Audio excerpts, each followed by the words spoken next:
नमस्कार, मैं हूं सौम्या और डीएनए न्यूज़ में आपका स्वागत है। धमतरी के सबसे पसंदीदा और भरोसेमंद चैनल डीएनए आपके लिए हर हफ्ते लेकर आता है खबरों का गुलदस्ता। दिन भर हर बड़ी घटनाओं के अलावा हम दिखाते हैं परिचर्चा कार्यक्रम, जिसमें शहर के प्रबुद्ध जन अपना नजरिया बेबाकी से रखते हैं। साथ ही अहम मसलों पर पत्रकारों की तफ्तीश को सामने लाने के लिए हम लगाते हैं मीडिया की चौपाल, जबकि एक मुलाकात कार्यक्रम किसी खास शख्सियत के विचारों और सफरनामे को समझने की हमारी कोशिश है। इसी तरह वार्ड परिक्रमा में डीएनए निगम के ग्राउंड जीरो की रियल तस्वीर से आप शहरवासियों को रूबरू कराता है। यानी डीएनए में खबरों का सिलसिला चलते रहता है एक एनालिसिस के साथ। आज हम लेकर आए हैं खास घटनाओं पर हमारे जिला ब्यूरो की रिपोर्ट। कांग्रेस ने एक गुप्त दस्तावेज अपने कार्यकर्ताओं और समर्थक बुद्धिजीवी को भेजकर भारत को दुनिया भर में बदनाम करने, देश की छवि को खराब करने के लिए साजिश रची थी। टूल किट के माध्यम से इस प्रकार का कृत्य किए जाने का खुलासा हाल ही में हुआ है, जिसमें सोशल मीडिया में जितना भारत के खिलाफ दुष्प्रचार किया है, उनमें से अधिकांश इसी गुप्त दस्तावेज का हिस्सा है। यह बात भारतीय जनता पार्टी आयोजित प्रेस वार्ता में महासमुंद लोकसभा क्षेत्र के पूर्व सांसद चंदूलाल साहू ने पत्रकारों के समक्ष कही। उन्होंने कहा कि पिछले अनेक दशकों से हम ऐसा देखते आ रहे हैं कि सत्ता में नहीं रहने पर कांग्रेसी ऐसी हरकतें करने लगते हैं, जिसे हम सीधे सीधे देशद्रोह कह सकते हैं। आज पूरा विश्व एक वैश्विक महामारी कोरोना के संक्रमण से परेशान है। इसे कैसे लड़ा जाए, बीच बीच में विशेषज्ञों द्वारा अभिमत भी प्राप्त होता है, जिसमें हमारे भारत देश में मोदी जी के नेतृत्व में एक सफल प्रयास किया गया और उसके कारण से कोरोना नियंत्रित हुआ भी। लोकतंत्र में पक्ष और विपक्ष दोनों का महत्वपूर्ण रोल रहता है। यहाँ हमारे देश में विपक्ष में प्रमुख रूप से कांग्रेस पार्टी है। कांग्रेस पार्टी जब सत्ता में नहीं रहती तो सत्तासीन को परेशान करने के लिए, बदनाम करने के लिए विभिन्न प्रकार से षड्यंत्र करती रही भी है। जैसे चीन ने हमारे देश में कुछ हिस्से में कब्जा कर लिया था, गलवान और डोकलाम में। उस समय भी कांग्रेस वाले षड्यंत्र करके चीन को प्राथमिकता दिए और विशेषकर राहुल गांधी जी चीन के राजदूत से मिल लिए। दूसरी बात, जब सर्जिकल स्ट्राइक हुआ उस समय भी उसमें प्रश्न चिन्ह उठाया गया। देशों का ही ये समर्थन करते आए हैं। इसी प्रकार से भी एक स्टैंड लिया गया है कि भारत देश को कैसे बदनाम करें, जिसको टूल किट कहा गया है, जो एक गोपनीय दस्तावेज तैयार करके भारत देश को और मोदी जी को थोड़ा फास्ट हो रहा है कैसे बदनाम करें, ये उस टूल किट में दिया गया है। कांग्रेस के नेता और कार्यकर्ताओं तक पहुंच गया है। इसका पर्दाफाश भी हो गया, ओपन हो गया। सोशल मीडिया में भी इनकी जानकारी आ गई है।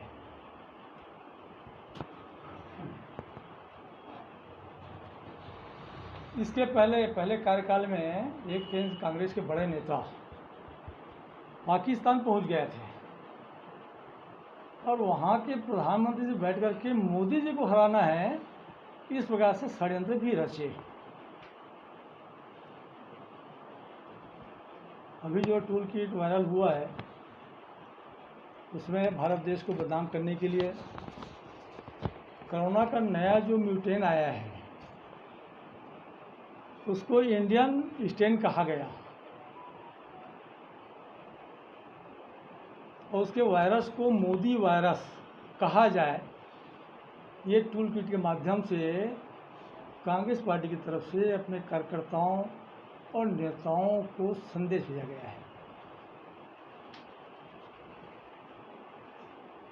दूसरी, हमारा भारत देश की छवि खराब करने के लिए यहाँ जो कोरोना से संक्रमित होकर के जो प्राण त्याग देते हैं, जिसकी मौत हो जाती है, उनका भी नाटकीय तरीक़ा से चित्र लेकर के विदेश के प्रेस को भेजा जा रहा है,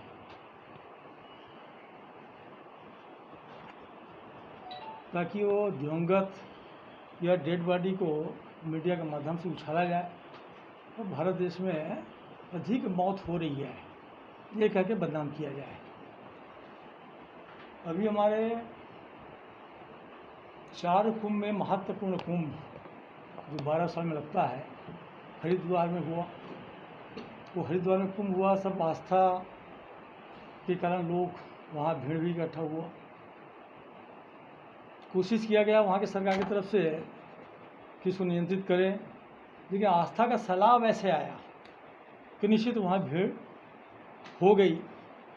लेकिन उस भीड़ के कारण से कोरोना संक्रमण फैला नहीं, लेकिन कांग्रेस पार्टी इस टूल किट के माध्यम से उस कुंभ को सुपर स्प्रेडर नाम दिया। भाजपा कार्यालय में प्रेस वार्ता में उन्होंने बताया कि ऐसा करके जिस मरीज को सहायता उपलब्ध कराए उसे सोशल मीडिया पर कांग्रेस को धन्यवाद कहा जाए, इसका प्रचार प्रसार किया जाए। यह चौंकाने वाला है कि ऐसे समय में जब भारत कोविड से लड़ रहा है, कांग्रेस पार्टी भारत से लड़ रही है। संपूर्ण मीडिया में प्रसारित इस टूल किट के बारे में बताने पर अब कांग्रेस बौखलाहट में भाजपा नेताओं पर शिकायत आदि दर्ज करा रही है। और ये कह करके वो कुंभ जहाँ भरा गया उसको बदनाम करने का प्रयास किया। मैंने विदेशी मीडिया के माध्यम से हमारे भारत देश की छवि कैसे खराब हो। दूसरी बात, हमारे यशस्वी प्रधानमंत्री माननीय नरेंद्र मोदी जी के बहुत सारे ऐतिहासिक फैसले हुए हैं, बहुत सारे सुधार और रचनात्मक कार्य हुए, जिसमें महत्वपूर्ण है स्वच्छ भारत अभियान। कोई कल्पना कर सकता है प्रधानमंत्री के एक आह्वान पे पूरा भारत देश में स्वच्छता का जगबूता आ गया। लोग स्वयं शौचालय निर्माण करने लगे, कुछ शासन के सहयोग से किए, और स्वच्छ भारत अभियान के अंतर्गत आज हमारा भारत देश, चाहे वो सड़क हो, चाहे नदी किनारे हो, चाहे तालाब के किनारा हो, स्वच्छ हो गया। इसी बदनाम करने के लिए प्रयास किया गया। मैंने कांग्रेस बौखला गई है मोदी के अच्छे कार्यों से, मोदी के महत्व बढ़ने से, देश की अच्छा विकास होने से, और यहाँ तक हमारे भारत देश का गौरव पूरा विश्व में बढ़ गया है। इस छवि को कैसे खराब किया जाए, तो कांग्रेस कई प्रकार से षड्यंत्र कर रही है। उस षड्यंत्र में एक है, अभी जो कोरोना फैल रहा है उसके इलाज का स्वयं श्रेय लेने के लिए अस्पताल के बेड को रिजर्व करवा रहे हैं। हमारे छत्तीसगढ़ में भी चल रहा है, कई दिन पेपर में छपा भी है। और कोई इनको फ़ोन करता है तो बेड उनको दिलवा दिया जाता है। मैंने कृत्रिम तरीके से बेड का अभाव दिखा करके जबरदस्ती वही लूटने का प्रयास एक कांग्रेस पार्टी के नेता और कार्यकर्ताओं द्वारा किया जा रहा है, जो वास्तव में निंदनीय है। और जब बेड इनके कहने से मिल जाता है तो खोखली झूठी वाहवाही श्रेय लोग लेने का प्रयास कर रहे हैं। इसका भी मीडिया में पर्दाफाश हो गया।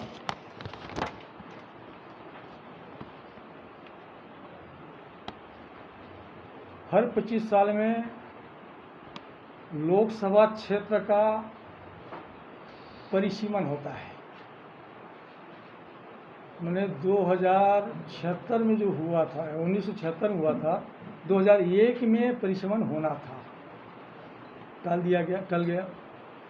अब 2026 में होना है, और निश्चित है उसमें संसद सदस्यों की वृद्धि होगी नया परिसीमन होने के बाद, क्योंकि जनसंख्या के आधार पर संसद सदस्य का निर्धारण होता है। और जब सदस्य संख्या बढ़ेगा तो वर्तमान में पार्लियामेंट जो अंग्रेज ज़माना का 1929 में जो बना है वो छोटा पड़ेगा, पुराना भी हो गया, जीर्ण शीर्ण भी हो गया है। और जिसके संबंध में जब 2009 से 2014 के बीच में जो स्पीकर थी मीरा कुमार जी, उसने भी कहा था कि ये संसद भवन नया बनाने की आवश्यकता है। उसमें मैं भी सांसद था।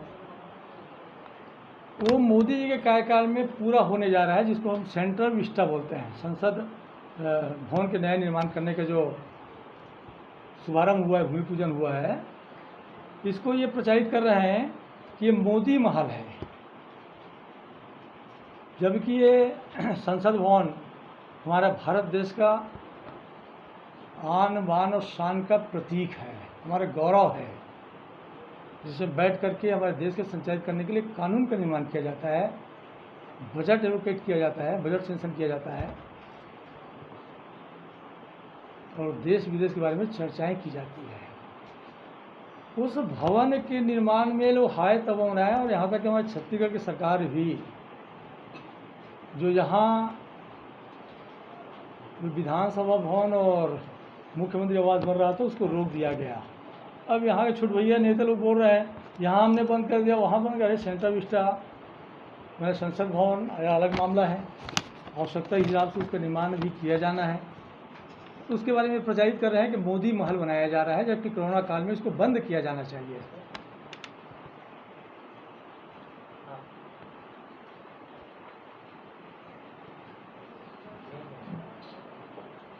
और ये कहा है कि कोरोना काल में सेंट्रल विस्टा बनाने की कोई आवश्यकता नहीं है, जिसके पैसा को कोरोना को ठीक करने का, इलाज करने के लिए आवंटन किया जाना चाहिए। इस प्रकार से मोदी जी को बदनाम करने के लिए बहुत सारे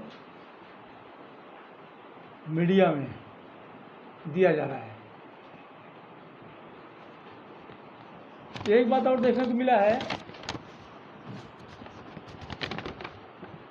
ये टूल किट में कांग्रेस के नेताओं को ये कहा गया कि मोदी जी को पत्र लिखो, चाहे वो पत्र में जो विषय है, मैटर है, वो सार्थक रहे ना रहे, पत्रबाजी करते रहे। जिसका उदाहरण हमारे छत्तीसगढ़ जो वर्तमान सरकार भूपेश बघेल जी, आए दिन पेपर में पढ़ने को मिलता है कि मोदी जी को इसने ये संबंध में पत्र लिखा, इस संबंध में पत्र लिखा, जबकि उसको पत्र लिखने की जरूरत नहीं है। मोदी जी एक ऐसे प्रधानमंत्री हैं जो सभी राज्यों के मुख्यमंत्री से चर्चा किए, यहाँ तक कि ग्राउंड में पहुँचने के लिए जिले के कलेक्टर, अधिकारी, डॉक्टर और स्वास्थ्य वर्कर से भी चर्चा किए हैं। तो मैं समझता हूँ कि मोदी जी 138 करोड़ जनता के बारे में चिंता कर रहे हैं और अन्य माध्यमों से लगातार चर्चाएं भी हो रही है। मैं समझता हूं कि किसी भी कांग्रेस नेता को इस प्रकार से पत्र व्यवहार करने की आवश्यकता नहीं है। वो तो मुख्यमंत्री से वर्चुअल बैठक करके पूछते हैं कि आपके प्रदेश की क्या स्थिति है, क्या कमी है, क्या आवश्यकता है और क्या हम अच्छा और कर सकते हैं।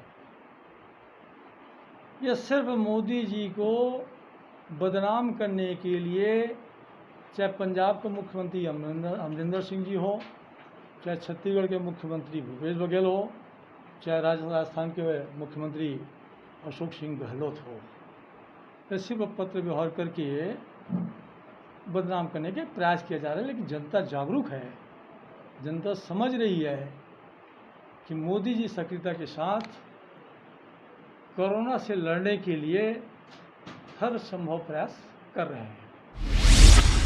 तो ये था शहर में घटने वाली खबरों का लेखा जोखा। हम लेकर आते रहेंगे अलहदा तरीके से हर उस घटना को और एनालिसिस करते रहेंगे खबरों की। आप बने रहिए हमारे साथ डीएनए न्यूज़ पर। विदा लेने से पहले हम इतना ही कहेंगे, आप सभी के सहयोग, समर्थन और सलाह से डीएनए धमतरी का सबसे विश्वसनीय और लोकप्रिय चैनल बन चुका है। हमें उम्मीद है कि हमारा यह विश्वास हमेशा बना रहेगा, क्योंकि ये आपका अपना चैनल है। जय हिंद, जय छत्तीसगढ़, जय धमतरी।